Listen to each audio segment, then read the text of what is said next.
What's up, fam? Welcome back to the We Are Just Dating page. My name is Tim. This is my beautiful wife, Pauline, and you are tuning in to another episode of the W Podcast, where you get wisdom in the word with the Wheelers. Hey, so we're excited that you're back with us. If this is your first time, thank you for tuning in. If it's not your first time, you might as well go ahead and subscribe. We family now. Make sure you subscribe, hit the like button, hit the bell. That helps this video reach as many people as possible on YouTube, and that's what we're trying to do. And also, if you are on our podcast family, we got a lot of people who actually listen via podcast, so we love y'all. Definitely consider leaving a review. Yes. We would appreciate that. 5 stars, you feel me? So, what do we have to say? I do have one thing to say real quick.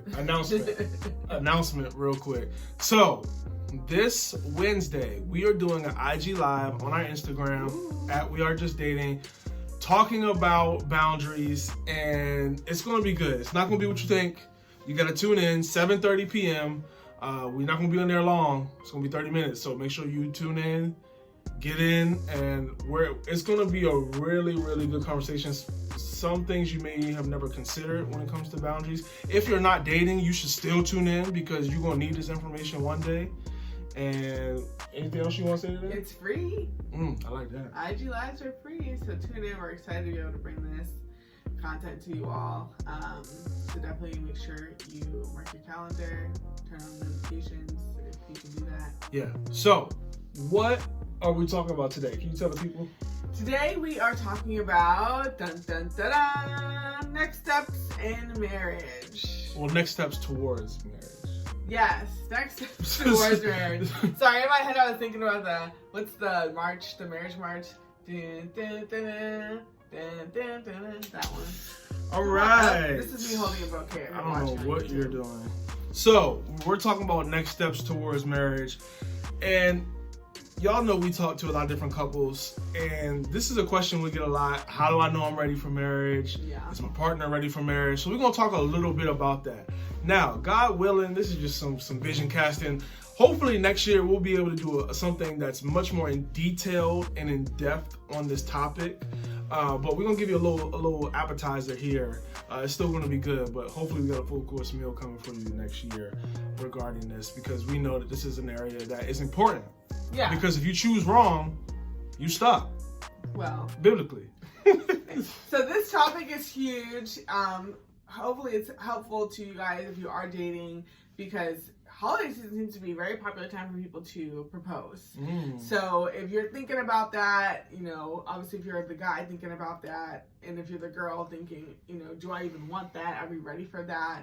I think a lot of people, like being booed up. I think when you're single, it's like, oh yeah, I want to boo. I want someone to like go on dates with and to call or whatever the case is. But then it's like marriage. Oh my gosh, like that's such a big thing. But like, guess what, guys?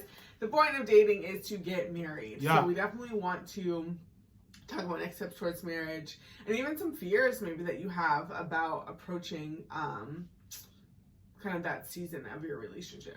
Yeah. All right. So I got a question for you. We're just going to jump right in. You ready? I don't know. You better be ready. I am ready. We live, man. All right. So how do you know when you're ready for marriage? Pauline Wheeler, how do you know? I mean, to be honest, you're never ready for marriage. Lord, you're scaring me. This is supposed to be encouraging. You're never ready for anything, but I will say, how do you know if you're ready? If you're willing. So if you are saying, hey, I don't know what to do, or I don't know all the answers, but I am willing to put in the work that it takes to be a good wife, to be a good husband, to build a strong, godly marriage, if that is your heart, I would say you're ready. That's my opinion. Okay. So, yes, you definitely need to be willing to do all of those things. And I'll say this too, it's going to be based off your maturity, spiritually, based off your maturity emotionally, based off your maturity, and really those two. I was about to say physically, but based on if you're 13, yeah. Anyway, so based on maturity, you do need to. There's some certain things that, in order to have a healthy marriage, if you don't know how to forgive, you're not ready. You're not mature enough yet, because if you want to have a healthy marriage, there's going to be a day maybe every day, every week, where you're going to have to forgive your partner for something they do that annoys you. And if you're not able to do that, you're setting yourself up for misery. So here's some questions that we have for you that can help you kind of gauge, like, am I ready for marriage? First thing is this: how well do you serve your family? This is one of those touchy ones because everybody's family's crazy, but some people watching this like, my family crazier than everybody's, and you don't know my family, and my daddy did this, my mama did this, and yes, there's definitely different situations, but how well do you serve your family? Despite how crazy they are. Because when you get married, that's going to be your family now, and just because you treat someone else different doesn't mean that you will treat your spouse differently. So if you treat your family bad, you're capable of treating your spouse that way. Right. Too, yeah. Thank you, because I was not saying it very clear. I got you. Praise God. So the second question is this: the people you live with, how well do you treat them? So if you have roommates, do you only clean up your dishes? Is there ever a moment? I know you grown. I know they grown. You're not their mama. But is there ever a chance where you say, you know what? This is sitting here. I ain't got nothing to do right now. Like, I'll just go ahead and clean it. I was already cleaning mine. Sometimes it takes more of an effort for you not to clean your roommate's dishes. If you're at the sink cleaning your own, you're loading the dishwasher, just put theirs in too. Don't you appreciate it when they do it for you? Or maybe they've never done that for you, and you would think, oh, it would have been nice if you did your dishes, do mine too. That would have been nice. Yeah, here's why. Because in marriage, you're going to be giving a lot. And sometimes you're going to be giving in ways where you feel like you shouldn't even have to give or you shouldn't want to give. Yeah. But again, our whole goal is to set you up to have a healthy marriage. Yeah. Not just to be married. So if we're setting you up to have a healthy marriage, we're trying to give you keys that you can actually work on now, whether you're single, dating, engaged. Practical things that you can do to prepare yourself to not just do for yourself. Because in marriage, you're no longer just doing for yourself, you're constantly serving. So if you go into marriage cold turkey, never serving anybody, you're setting yourself up for a wake-up call that's not going to be fun. Yeah, those muscles won't be ready. You'll be kind of like in a state of shock. But that's really good because, I think we're so focused, especially in Christian single cultures. I want to find a man, I want to find a woman, there's nobody around me. What are my options? But it's like, if God were to bless you, this is for my single folks, if God were to bless you with a boyfriend or girlfriend right now, what would you do with them? If God were to bless you to get a ring and to walk down the aisle and to get married, would you be able to stay married? Do you know what it takes to stay married? Or are you just concerned about getting married? Getting married is a lot easier than staying married. Yeah. Another question you can ask yourself, how good of a friend are you? Because the best marriages that I've seen, that I've heard about, that I've read about, it's between two really good friends. Yeah. And Dr. Darius Daniels, a pastor he argues that friendship is what keeps a marriage, not necessarily love. That's so because there's a lot of people you love that you don't want nothing to do with, but your friends are the ones you're going to ride with. Your friends are the ones that you're going to, you know what, I know they're a little crazy, but that's my girl. Yeah. Like, you're going to stand up for your friends a little more than even the family sometimes. So, are you a good friend? Do you have any friends? If you don't, again, y'all know us. Ain't no judgment here. And we are not perfect. We don't have the perfect marriage. We didn't get every step right in dating. But that's why we're doing this podcast, so that hopefully you can have a better start than we did and have a healthy start. Because we truly believe, and it's on our website, at We Are Just Dating. You might as well www.wearejustdating.com. We truly believe a healthy dating relationship will set you up for a healthy marriage. So that's why we're glad you're watching this and listening to this, because you're getting that game. All right. The next thing I'll say is this. We, especially in 2021, we've noticed more and more couples that talk to us, reach out to us, whatever, have met online. So with that being said, what's too soon for someone who met online, or just in general, what's too soon? Like, when should somebody get married? Okay, I know I'm ready to get married, but like, when should I actually get married? Yeah, this is a very popular question, is, how long is too long to date? And I think it's popular in our generation because we do see people date for 6, 7, 8, 9, 10, 14 years before they get married. Or in the Christian culture, you see people go on one date and then it feels like they got married the next date. Or they got engaged, within a couple of months, which, both are definitely out there. And if you're a Christian, you probably know people in both camps. So I think that, it's very easy to get offended at any response to this, but we're going to, you guys are watching our video, so we're going to tell you what we think about it. And it's our opinion is not just based off of our opinion, it's based off of some research and based off of what some experts out there say. And so how long should you date? If you are a grown adult, in your 20s or older, and you have a full-time job, it is completely reasonable for you to date for at least a year before you propose and before you enter into an engagement. Why? Why a year? A year, in my opinion, is some people that's going to be really hard for you to wait a year, and other people that you're going to feel like it's too fast. You're going to feel like you want more time. It's a really good middle ground for people who are in both camps. I want to get married in 3 weeks. Other people want to get married in 7 years. A year is a good benchmark. In 1 year, you literally see your person, whoever you're dating, and they see you in one full trip around the sun. You see them in the fall, in the spring, in the winter, in the summer. Do they lose their mind in the summer and they don't know, how to dress, and they're dressed in all types of crazy ways, or in the wintertime, in the holiday, you get to see them in the holidays with their family, you get to see them birthdays, all the different things. You give them an opportunity, and you give yourself an opportunity to see them in one full cycle. And I think that, some people, of course, are going to be more a year and 3 months, whatever, 9 months. It's fine. Context matters, which we don't have that for you guys right now. But I think 1 year is a good measuring stick. Yeah. Now, here's the thing. That 1 year mark is really important if you guys started dating and you didn't know them from Adam before y'all started dating. Some people we know, they knew their partner for years before they started dating, and then they started dating and got married in less than a year. Like, sure, that can work, but if you don't know this person at all before y'all start dating, you really should consider slowing down a little bit and taking at least a year to get to know them, because there's a lot of backstory, there's a lot of history, there's a lot of tendencies that you have not seen in their character, and you can't see just from a few months of dating. Yeah. And it's sad when you see people who date for a few months and then they end up getting divorced because they didn't really know their person. Yeah, it's kind of similar to a job, right? Some people they job hop, they're in and out. Stay somewhere for at least a year. Get the feel, let the jitters wear off. By that time, you know what you're doing.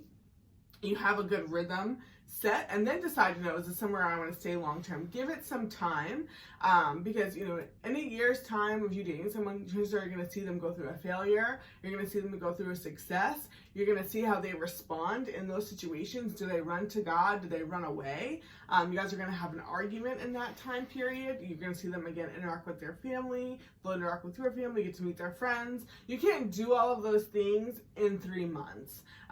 So it's not really about the time, it's about what you're doing with the time. And yeah, some people are able to do all those things in 6 months, like you said, if you had friends before, or if you were friends before. And I would say, with the online dating thing, if you're like, oh, well, I knew of him, a friend of a friend of a friend. If you didn't have that person's number until your first date or a couple weeks before, you didn't know them. If you don't have the person's number, you don't know them. You don't know their last name. If you followed each other on Instagram for 7 years, you don't know them. You need to have their phone number and use it in some capacity, in my opinion. Yeah, so next question. How do you know your partner is ready to take the next step in marriage? And I'll go by these pretty quick, because again, hopefully this next year we'll be able to do something where we go much more deeper into this, but just giving you some things to think about. How do you know if your partner is ready to take the next step in marriage? Number one, do they know how to forgive? Because again, if they don't know how to forgive, that's setting yourself up to have a lot of issues. Number two, can they hear God's voice?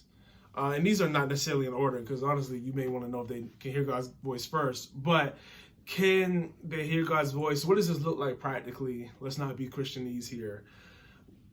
Have you seen any evidence in their life where they believe God has spoken to them and they have obeyed and they have reacted? And then you've seen fruit from that.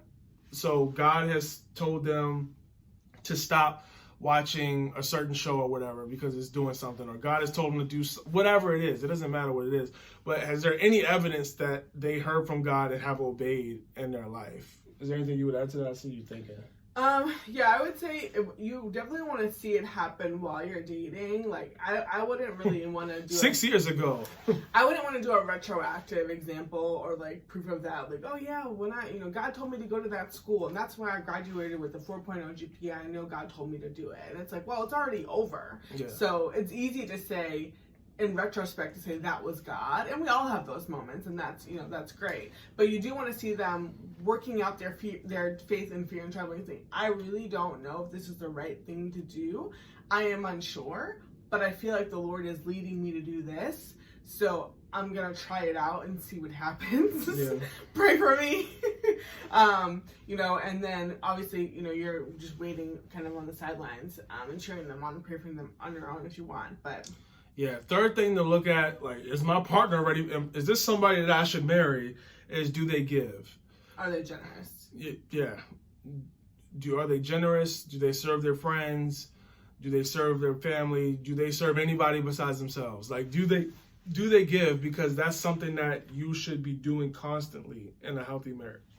Yeah, having a heart of generosity is really a game changer in relationships, and especially in marriage, because if someone's getting married only for their own benefit and saying like, oh well, he makes this money and he can help me with this, or my life will be better if we get married and this way and that way, it's going to be really, really difficult. Like, you have to want to, because there's going to be times when your partner's not giving you what it is that you want, and you don't want a one-sided marriage. Yeah. So, the last thing we're going to touch on today, how do I financially prepare for marriage? This is a question that we get a lot too. First thing is, if you've never heard of Financial Peace University, you should definitely look it up, definitely check it out, or something that's like that. Google, yeah. Anthony O'Neill, people who, have you learned anything about how to handle your money well? FPU was a good course that we went through. It just teaches you how to handle your money from a godly perspective, which is really good.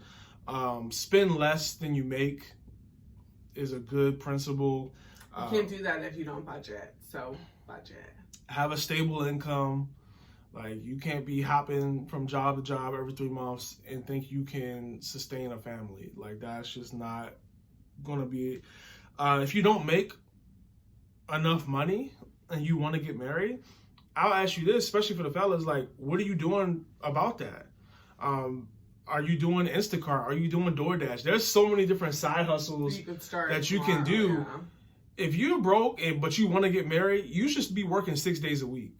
Mm-hmm. Like, you don't need to just work 5 days. Like, you should be working 6 days a week, going out and making sure you're doing everything you can to make as much money so that you can be responsible and be able to take care of a family. And also, a lot of us, we may have 9 to 5s, but there's things you can do after your job is over to get out of debt, to make more money, that we're trying to do as well. And I heard this quote, "Success comes after sunsets," from Dr. Miles Monroe. And I think that's so good, because a lot of times we think, well, I worked hard earlier in the day. But it's like, nah, like there's so much more you could be doing with your time. Mm-hmm. And you could be doing it when it's dark outside, when everybody else is chilling. You could be working. Mm-hmm. And I love this verse, Ecclesiastes 11:6. It says, "Plant your seed in the morning and keep busy all afternoon, for you don't know if a profit will come from one activity or another." So work your 9 to 5 during the day, and then work your side hustle at night, because you don't know which one is going to bring you the return that you're looking for. So again, how do you prepare financially for marriage? Set yourself up to make sure you have as much money as you possibly can. Anything else you want to add? Yeah, I would also say there's a difference between preparing financially for marriage and then preparing for a wedding. Now, I know that this is a difficult thing, especially for my ladies and the Instagram, Pinterest world that we live in. You want your wedding to look a certain way, especially if you're one of those girls who has planned and dreamed of your wedding since you were small. And I'm not saying, bury your dream wedding and you can't have it. But I do think that there are certain things you need to sacrifice because nobody has... You talking right now. Woo, boy. Yeah, nobody has unless you're like, you have endless resources, which is great if you do. Feel free to bless us with some of those. But yeah, I think most people, no matter what type of wedding they have on Instagram or that you even attended in person, like there's no such thing as a perfect wedding. Everybody has a budget. Everybody has a budget, whether it's $5,000 or if it's $50,000 or $500,000, whatever your budget is for your wedding, everybody has a budget and you have to abide by it. So don't feel like because you can't get the dress or the photographer that you want doesn't mean you can't have a dress or a photographer. It just means that you're getting one a little bit less than what you may have dreamed of. And I think I've walked through engagement, wedding planning season, of course, for myself, but then also with other friends. And I think the enemy uses that season to distract us from what we're really doing as a wife. So don't feel, because I've had friends who put a lot of pressure on their fiancés to give them perfect wedding, or like, you said you wanted to marry me. This is what it costs to marry me. And just be careful of that. Be careful of that. The wedding, of course, is only one day. Some people have 2-day weddings, but either way, it ends. And the marriage means so much more. So don't get distracted. I think you can pick 2 or 3 things that you really want to splurge on, or that you want to put the bulk of your money towards, but I don't think it needs to, you can't have everything. Nobody has everything. No, I love this point because that's something that we hear a lot. There's a lot of couples that will tell us like, I want to get married, but I'm just not where I want to be financially. And a lot of times it is people talking about the wedding. Not the marriage. They're not saying that, but what they're really saying is I can't have the $30K wedding that I want. Yeah. And maybe it's not about them stunting on Instagram. It's just that's what they want. But like, is it best for you to date 6 more months, a year, 2 years more? 3 more years. If you're really trying to have a godly relationship, is it really best for you to be waiting that long just so you can have the best wedding? And even I tell guys this, because I know we should take it seriously about being responsible and providing for our wife. And a lot of guys like, I'm just not making enough money I want to make right now to get married. And one thing I'll say, we don't think about, when you propose, you're not getting married that day. Yeah. So you can propose and you can have enough money to take care of your wife. It may not be what you want it to be, but you have enough money where you could get married and be responsible. Yeah. But guess what? God can increase your income as you take that step of faith and propose as you go. How do I know that? It happened for me, and it's happened to several other people I've seen where I proposed and God helped my income grow twice before I got married, before I walked down the aisle. Yeah. He got you a raise. Yeah, I got a promotion before we got married. So it's not really about what you're at currently. This is a step of faith where you're praying, God, I think it's time to get married. I think you're telling me it's time. My finances may not look exactly how I want. I could responsibly take care of my wife, but at the same time, I'm not where I want to be, where maybe I could buy her a house, or maybe I can buy her this or that, but I can still take care of her needs. Lord, I want to take this step of faith, and I believe you're calling me to do it. Will you provide on top of that and help us be able to reach some of the goals that we have? He may or may not do it, but I would not wait just so you can have the perfect life. Yeah, because that doesn't exist. And this kind of goes back to what we talked about as marriage as a capstone. You're going to be building together. And that's one thing that encouraged me while we were engaged. It encourages me even now. Like, we've only been married for 3 years. Like, we don't have a house yet. There's a lot of things we don't have that the Lord will bring at his right timing. Like, we don't make the amount of money that we want to make. There's a lot of things that we want, that we dream about constantly. And it is going to be so cool, when we're 15, 20 years married, to look back and say, hey, remember our first apartment? Remember where we were at this point and that point? And you guys should be able to do that too. It's not like the day you get married, it's done. It begins then. You know, like it's a story you will be able to tell, and it'll be cool if you can get around some couples, you know, that have been married for a long time, 10, 15, 20 years, and ask them, hey, where did you guys live when you first got married? They'll probably tell you, we lived in a box somewhere, and, you know, now look what the Lord has done, and through, you know, prayer and hard work. And I think that that's, you know, because, not just because of Instagram, but I think that has a big part to do with it, because it so greatly affects our faith and what we see. But, you know, a lot of times when people you see on there, like, they didn't just poof, you know, wake up to this magical life. Like, they had to work and they had to build it. And that's the beautiful thing about marriage. And honestly, the longer you date, the longer you're pushing off you guys being able to really work together as a union and start your lives together. This is like so weird to say, but I know, like, when I was pregnant, I thought about this a lot, but like, in a way, like, pregnancy and dating are so similar. Like, you're constantly just like waiting for the arrival of it to start, and then when the baby is born, his life starts, her life starts, and then when you get married, your life starts. You guys are kind of in utero right now. You're in like kind of the formation stages of it.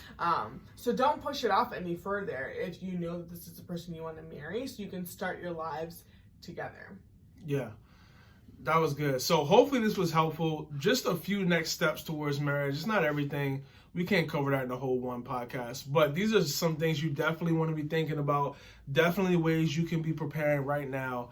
And do us a favor, in the comments right now, tell us, what is one thing you're going to take away from this video? It encourages us to notice we're saying things that actually are helpful, and we're able to dialogue and connect with you in the comments. So definitely let us know what's just one thing that you're taking away that you liked from this video, and we'll be sure to respond to your comments. Also, make sure you check us out this Wednesday at 7:30 p.m. on our Instagram Live. We are going to have a good time, and we'll see you guys there on Instagram. Bye. See you.